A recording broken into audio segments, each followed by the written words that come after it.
C'est aux profondeurs les plus secrètes du cœur de l'homme qu'achoppe le mystère de Dieu.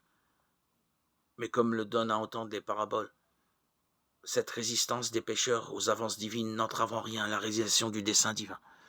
Elle en devient paradoxalement l'instrument, car c'est à travers la faiblesse de Jésus que se dévoile la toute-puissance de Dieu.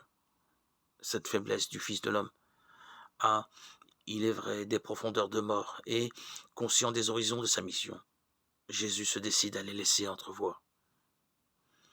En une progression dramatique de 3 prédictions successives concernant son propre dessein, Jésus scande sa marche vers la mort et la résurrection.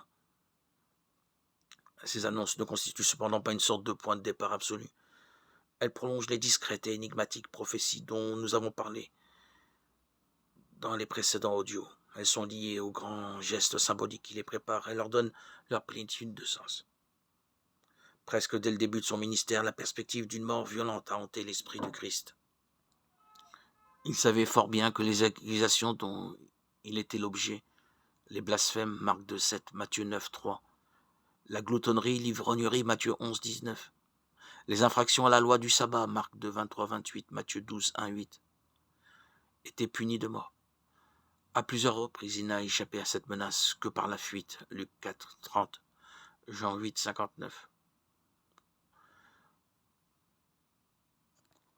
10, 39, 11, 7.